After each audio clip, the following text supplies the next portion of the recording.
DPRK is much demonized. The Democratic People's Republic of Korea in the Second World War was on the side of victors. They had been participants in the fight against Japanese fascism and defeating Japan. And yet their reward at the end of the war was that US imperialism forcibly occupied large parts of the Korean Peninsula and enslaved the population, larger part of the Korean population. And then, soon after the formation of the DPRK, the US started the war against the DPRK, in which it killed 4 million people. And having done that, it has never stopped sanctioning the DPRK. It has never stopped demonizing the DPRK. They killed 4 million Koreans and called the Koreans being very aggressive. And we have a saying in Punjabi, that somebody comes and throttles you, and naturally it makes your eyes open wide. And he says, don't stare at me. I mean, that's really what they do. They're actually trying to throttle the DPRK, and when DPRK take corrective measures to defend themselves, they're telling them that they're being very aggressive. For years and years, the DPRK tried to sort out the Korean problem and to get the Americans to see the light of the day, that they should turn the armistice, which was signed at the end of the Korean War, what the Koreans rightly call the Fatherland Liberation War, in which American imperialism was thoroughly beaten. First time in the history of American Republic that its forces came out not having won. First time its forces came out with the top general being a prisoner of war. First time they lost so many planes, so many armament, so many tanks, so many personnel carriers, notwithstanding the fact that they committed horrendous murders. You only have to go to Korea, you got to go to Sinchon County to see actually how within a matter of 1 week they killed 30,000 people, mainly innocent men, women and children. They poured gasoline on them and bombed them. That's their humanitarianism. When they talk of rule of law, and they tell you that the North Koreans don't abide by rule of law and democracy and freedom, well, the only freedom they enjoyed when the Americans were bombing them was the freedom to get killed in American bombing. That's not the freedom that the North Koreans like. Now, of course, the Koreans found a way that since the Americans won't see sense, they found a new weapon to defend themselves. And it's a weapon in two senses. Weapon, it defends them, and B, it is a new type of weapon which American imperialism already possessed, namely nuclear weapons. Now, when a country has nuclear weapons, you have to think several times over before you can attack her. You don't know what they're going to do. They might be very aggressive indeed. They might actually use them. And if they do, and you're keeping 30,000 troops in part of their country, you got your nuclear weapons there, they might be hit. They might be the first to hit. Forget about the continental United States. That comes later. But the very fact that there are 30,000 people who are American military personnel sitting in South Korea would of course be very much endangered. And there are even greater numbers in Japan and various other places. There are not many countries where Americans don't have troops, and it's all done to safeguard democracy and freedom. They have no other interest. They're very altruistic people. They spend a lot of their blood and treasure in order to safeguard your freedom so that you can sleep easy at night while Uncle Sam and his soldiers look after your interests. So now what they've done to actually stoke up the war, as Jyoti said in her speech, the crisis of imperialism is driving them towards war. That's why when I listen to some programs, even on Russia Today, constantly they're talking of Americans are making a mistake. The British are making a mistake. Can't they learn from it? It's not a mistake. They cannot go against that logic. As Chairman Mao says, imperialists lifted a rock to drop it on their own feet. They're constantly doing it not because they're unintelligent, not because they haven't got intelligent advisors, not because they haven't got the resources, they've got everything, but they cannot go against the logic of the very workings and unfolding of the laws of imperialism. They have to have war. It's in the DNA of imperialism. So now what they've done, they've taken a nuclear aircraft carrier strike contingent to South Korea. They've taken the nuclear-powered submarine Ohio. They've taken strategic bombers to South Korea. They moved 12 F-16 fighters to the Osan Air Base in South Korea from the US. They've saturated the demilitarized zone. Contrary to the provisions of that agreement, they've saturated the demilitarized zone with heavy weaponry. And they are going to hold joint military drills next month with the South Korean puppet army. They have plans to conduct a simulated strike drill against major military facilities of the DPRK. Now, the DPRK leadership would be totally failing in its duty to its own people if it did not take notice of those developments.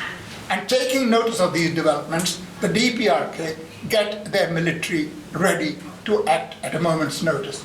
And that action of theirs is called aggressive behavior. Well, I'm glad that the DPRK authorities and the Korean People's Army are being aggressive. I would want them nothing short of that. Failing that, they would be failing in their sacred duty to their compatriots in the DPRK, as well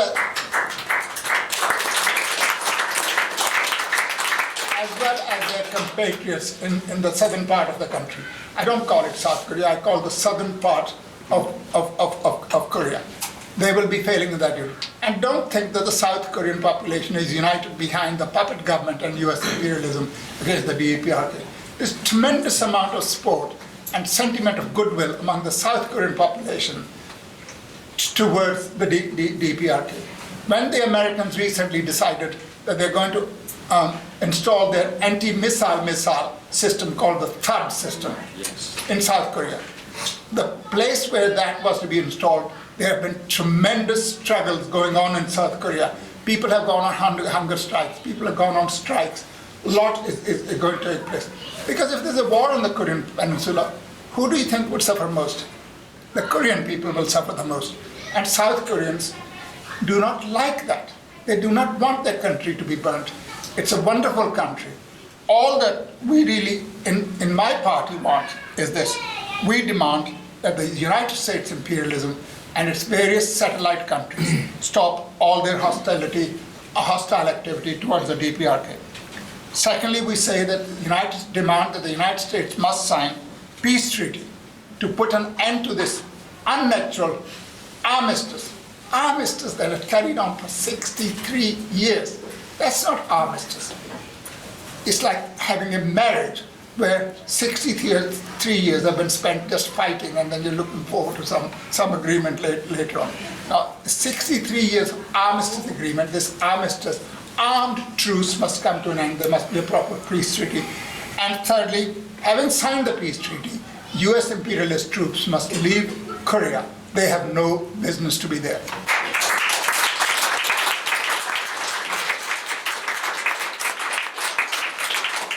They are not adding to the security of Korea or of the region or of the world at large. They are the source of strife, war, and instability, and they must leave. Fourthly, we say that they should leave the two parts of Korea to negotiate with each other, unhindered and uninterfered with by foreign powers, to work towards peaceful reunification, which was the dream of the great leader, Comrade Kim Il-sung. It should not be an absorption of one part by the other. It should be a common agreement, jointly agreed. And a lot of countries are frightened of Korea being united. Korea would be very powerful. All the imperialists will tell you North Korea is backward. It's not backward. Well, if it was so backward, it wouldn't be producing thermonuclear weapons, would it? If it was so backward, it wouldn't be producing satellites. It wouldn't be firing missiles, which are the object of so much venomous attack on North Korea. Anybody who can do that can produce toilet paper without any trouble. Anybody who can do that can actually produce nappies and diapers without any trouble. I mean, they're so stupid. They have sanctions against North Korea, so the North Koreans cannot buy diapers. What kind of sanction is that against the regime of Comrade Kim Jong-un or against the DPRK government that Korean mothers cannot always buy diapers? I mean, this is not sanctions against the government, it's sanctions against the people. And the Korean people understand that very well. We want them to leave We want them to leave the Korean Peninsula, and I think there would be peace. And a united Korea would be a wonderful country. It's got a lot of technology, it's got a lot of resources, it's situated very nicely where it is. It is a country that connects many other countries, notably China and Russia. It sits at a very great position, and it could become an even more wonderful country than it is now. With these words, it's my pleasure to call His Excellency Comrade Hyon Hak Bong. Thank you very much, Comrade Harpal, and all the comrades of the Communist Party of Great Britain, Marxist-Leninists, as well as strong supporters of the party. I can see new faces, compared with last year. It means your party is getting stronger and stronger with so many, new party members and new strong supporters. So I'm very much encouraged by seeing new faces. Well, I think this kind of solidarity meeting is very significant. At this particular crucial time, when the imperialists and world reactionaries are trying to disintegrate the, socialist camp, or how to say it, fighting people, those group of people who are fighting against the war and who are fighting for peace and security all over the world. While listening to Comrade Cuba, counselor, I just naturally reminded, when I was growing up in Pyongyang, in Korea, we used to listen to solidarity to the Cuba people, in the Caribbean crisis, right? All support to Cuba people, all support to Vietnamese people. We have been growing under kind of an atmosphere.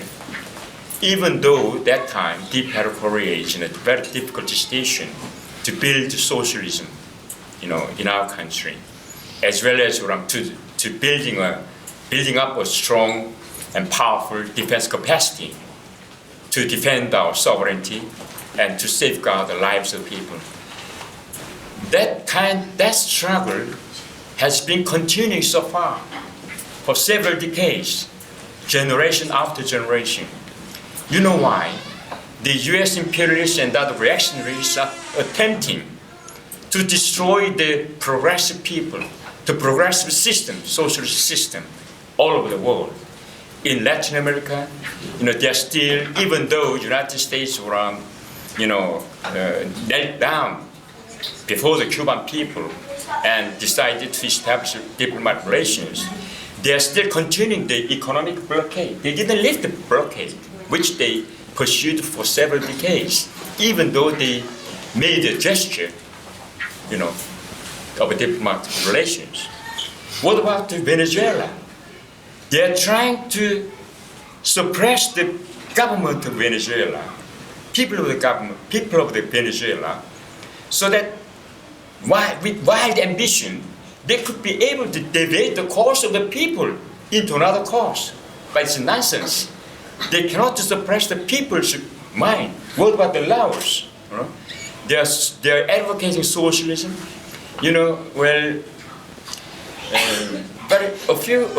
Very recently, the vice president of the State Council of the Cuba, Socialist Cuba, visited our country as a special envoy of the comrade Raul Castro. He expressed the strong support to the socialism of Deep-Hero Korea and to the people of Deep-Hero Korea fighting against imperialism. And this kind of solidarity movement is very necessary at this juncture. That is why we are grateful for Communist Party of Great Britain, Marxist-Leninists, for having organized this very important meeting very annually from the first year of my coming to London. This is the 4th year, and for successful 4 years, you have been organizing this kind of solidarity meeting every year on the occasion of the, we have a solidarity month from June 25 until July 27, So we are very grateful for that. And having said that, let me say, let me take this opportunity to just briefly explain what is going on in the Deep Korea. Of course, Comrade Harpal, made a very good, strong statement, which is very, very analytic, which is very realistic. But if I say something furthermore, then, I just take a few minutes, all right? Tension on the Korean Peninsula has been going on for, for more than 60 years, As you said, Korean War broke out, the United States unleashed the war, and it was finished in 1953, July 27. They signed the Armistice Agreement. The Korean Peninsula is neither peace nor war. Just signed the Armistice Agreement between the enemies. There is no peace agreement. Although, all the Polish people strongly support and strongly, argue that peace agreement is necessary. Even the enemies, the reactionary enemies supporters say that peace agreement is necessary. But United States insists on having that treaty as it is. The reason is very simple. If the peace treaty is concluded, United States has no ground to keep their troops stationing in South Korea with all the nuclear weapons and mass destructive weapons in South Korea. It is no secret that every day United States has been bringing in all sorts of latest lethal weapons, mass destructive weapons into the Korean Peninsula. In recent weeks, the nuclear-powered submarines, Mississippi, Ronald Reagan, and then Stennis, there's lots of nuclear submarines came to South Korea. And then the strategic bombers, B-52 and A-22 jet fighters, and then even what they call stealth fighters, all the up-to-date, modernized nuclear weapons and mass destructive weapons are brought in a massive way. And in practice, they're staging what they call the joint military exercise with South Korea, with lots of code names, Kirizor or whatever else. And they're planning again to stage another large-scale of joint military exercises codenamed Ulchi Freedom Guardian in October. This is the root cause of, recycling of tensions on the Korean Peninsula. However, the United States and South Korea and reaction said that this is for defense against the provocation of Deep Korea. It's very silly thing, They have been, the United States presidents, whatever, the Republican or Democratic, whoever it is, they all the time advocate that if there is any emergency on the Korean Peninsula, they do not hesitate in nuclear weapons against Deep Korea. They wielded the nuclear weapons as what they call the masterable something, to suppress the Korean people from advancing along the socialism all the time. Even during the Korean War, they said that they would use atomic bombs, even in 1950s. And then so far, update nuclear weapons are stockpiled in South Korea. But they said their policy is that ACND, what they call the neither conform nor denial. We strongly argue that you should withdraw all the nuclear weapons from South Korea. Otherwise, there is no choice for Deep Korea to defend ourselves with nukes. It's very natural. They forced it.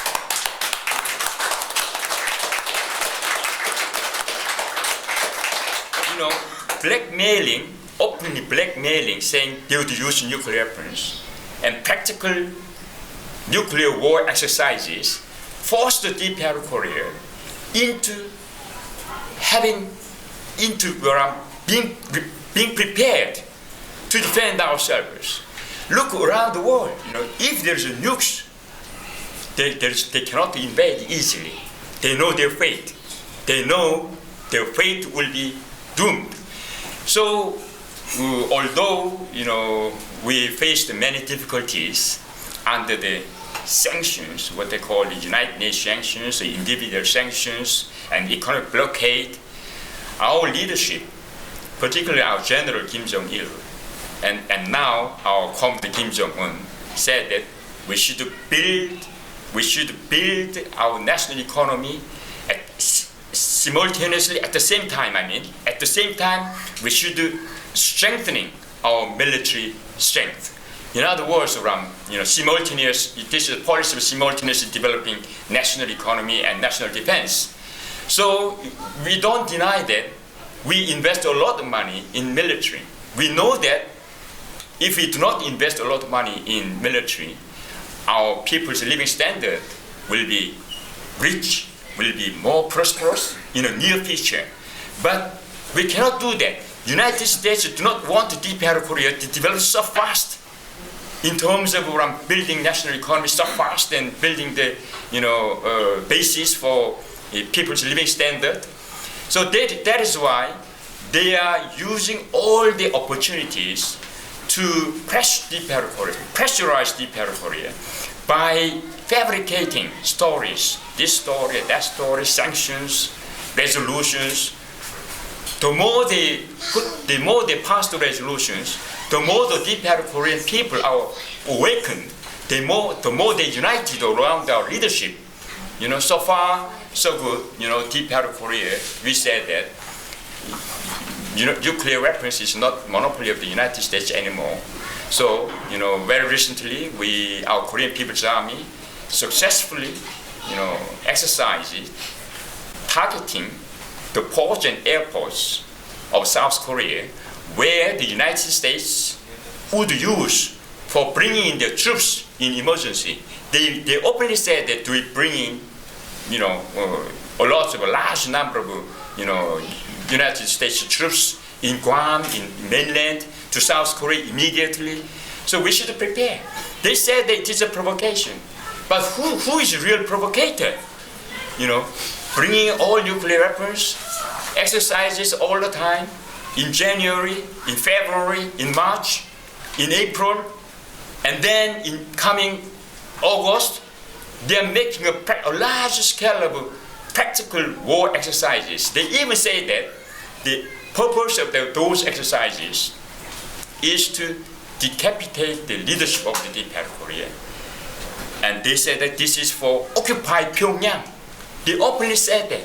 And they openly said that mock exercises is necessary. They did actually by mobilizing all the military equipment and personnel. So under that circumstance, we have to do that. But they said that this is a provocation. But we have to understand that who is really, ringleader, who is the master, who is the culprit of tensions. So United States and reactionaries have a strong control of the mass media. They are making a propaganda. So fabricating story and propagate many in Western countries. Listen to them, and then they think, oh, that is true. But we open the door We open the door very widely. Many people, even in UK, many tourists, the tourists to DPR Korea is increasing. Most of the people say that, oh, we were deceived so far by the Western mass media. DPR Korea is quite different from what they heard, from what they, were, brainwashed by the reactionaries. So,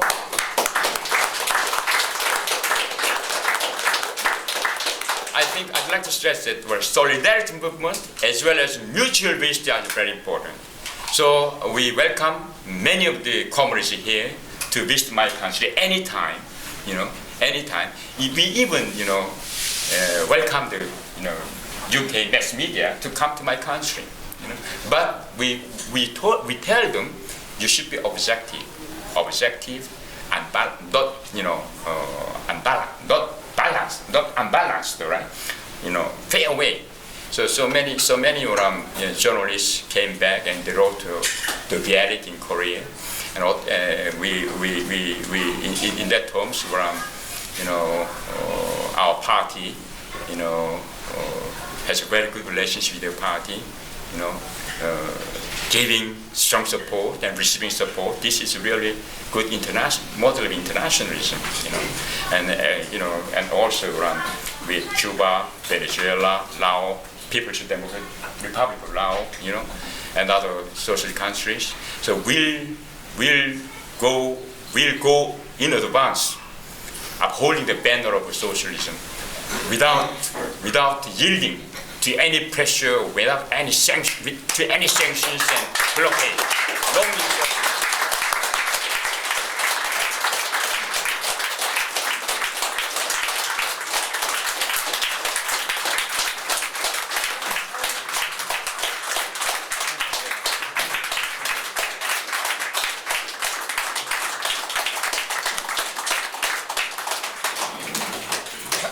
Thank you, Your Excellency, for that very informed and spirited contribution to this meeting.